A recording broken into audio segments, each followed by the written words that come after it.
Want to be in a competitive situation, the thing is you have to work on your competence. Right now the problem is, you're tweaking your desire, you're not tweaking your competence. This is what has to happen, that we must teach children to tweak their competence, not their desire. We are calling this ambition, we are calling this goal-orientedness. Ambition means what? You tweaked up your desire, you'll suffer invariably. If you tweak up your competence, you will see wherever you go, you're doing better than what people expect you to, so naturally things will go well for you. Competition is not the bad thing, lack of competence is the bad thing. So instead of competence, we have big desires. If you focus enough on enhancing your competence, you will see there is such joy in breaking limitations every day and becoming something better. You don't care a damn how somebody else is doing. Suppose, let's say you have to cook something, let's say you have to bake a cake or you want to cook some rice. You turn on the stove, turn off the stove, turn on the stove, turn off the stove. It's a long process. And of course, dinner won't happen. So this is the story of majority of the spiritual seekers. They're off and on and off and on and off and on. Oh, does it mean to say I must be only here, there? That's not it. The priority should not shift. The priority is set, slowly everything within you will slowly organize itself in that direction. Because the priority is shifting, this life does not know which way to go, it's just confused. Every 2 minutes if you change the destination on the GPS, for sure it does not know where to go, isn't it? So this is what is happening in most people. This is why spiritual path seems to be arduous, long, impossible, unattainable, all these things, simply because people are shifting priorities all the time. Is it true that every other creature on this planet, a worm, an insect, a bird, an animal, with a millionth of our brain, they're conducting their life process quite well? Hello? Are they? When I say life process, we are born, they are born, just like that. We grow up, they grow up. We make a living, they make a living. We may reproduce, they reproduce. We do all this with enormous fuss. They simply do it. Yes or no? Every simple thing we're doing it with enormous fuss. They are simply doing it. Different various processes of life and death, they're doing it without fuss. We are doing everything with great fuss. Is this a sign of highest level of intelligence, I'm asking? We are supposed to be the most intelligent, and there is no question that we have the most evolved neurological process on the planet, yes?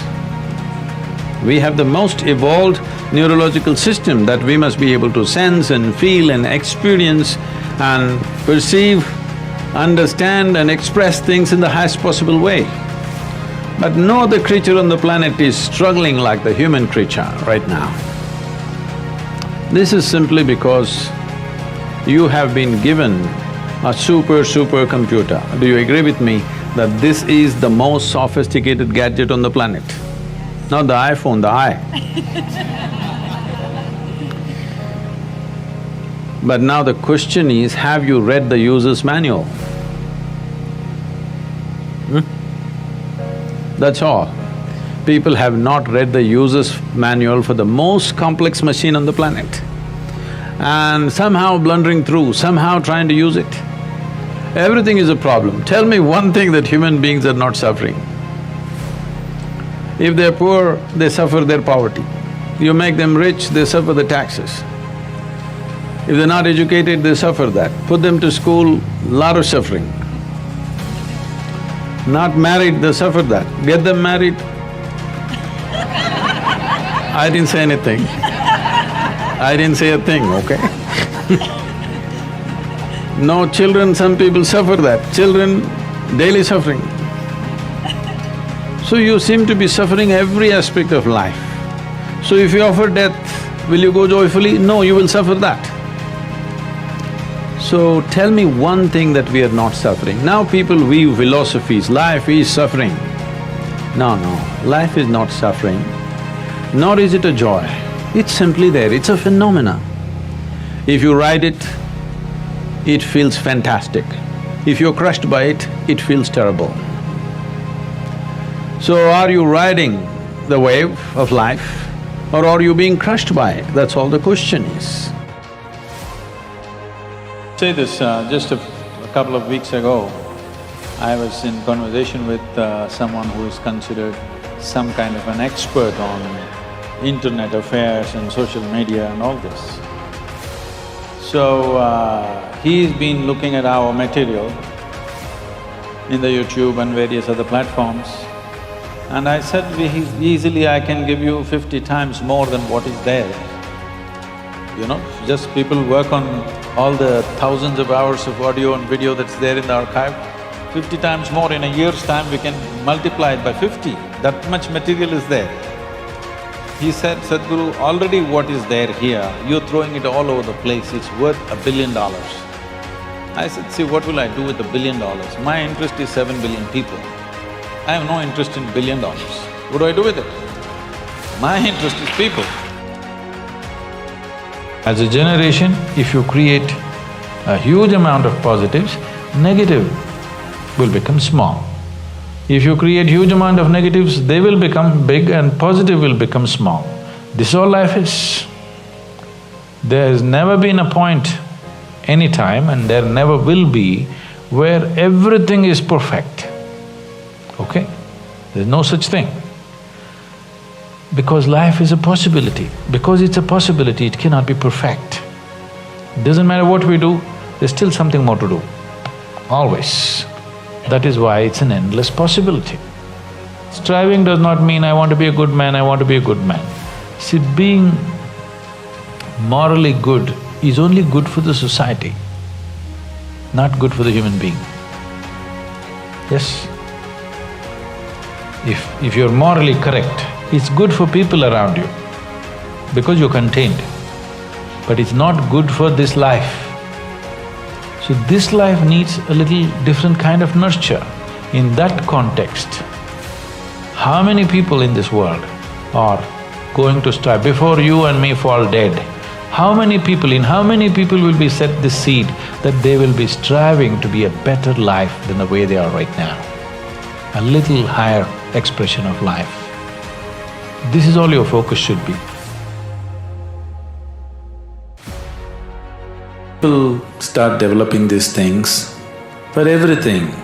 When their logic fails, they will think that, you know, you want to do something, you don't know how to do it. You're not sure whether to do it or not do it. Then the simple solution they're taking is, okay, this finger is this finger is this, yes, no. Give it to the child, if he holds this, yes, if he holds this, no. This is not intuition. No, I will come to you, I'm going more basic. The answer is not just about you, I'm just using it. Now, this is just that your logic has become, incapable, it's collapsed, unable to come to your logical decision. So, you are succumbing to this simple way. If some child holds your hand like this or like this, yes or no. Anyway, when there are two options, 50% of the time you could be right. Yes? Being 50% of the time right is not good enough, isn't it? Yes? Isn't it so? I was, some time ago I was visiting a homeopathic doctor. There in his clinic they had put up an ad, some homeopathic medicine which will work for all kinds of snake bites. You're living in Bombay, probably it's not an issue for you. Where I come from, snakes are everywhere on a daily basis. So I looked at this and then I asked him, how come this medicine you're advertising that it works for all kinds of snake bites? Because If you are not already aware of this, snake bites are fundamentally of two kinds. One type of venom attacks your cardiovascular system, another kind of venom attacks your nervous system. They're two completely different kind of chemicals and it works upon your system in a different way. Generally for both you have different types of antidotes, but for everything this particular medicine is supposed to work, how is that possible? So the doctor said, see in India, 90% of the Indian snakes are non-poisonous. So 90% of the time it works. So, that's not good enough, isn't it? It's the remaining 10% which is crucial, isn't it so? So, intuition, don't get into this thing about you trying to be intuitive. Never try to be intuitive. Logic is dependable, isn't it? There are moments when there is certain clarity which has no logical explanation. At that time, it's okay, but you never try to be intuitive. If you try to be intuitive, your logical mind will become deceptive and come to all kinds of stupid decisions. You'll get suddenly guidance, voices from the heaven, all kinds of voices people are hearing. Logic is dependable, go by it, at least you won't make a fool of yourself.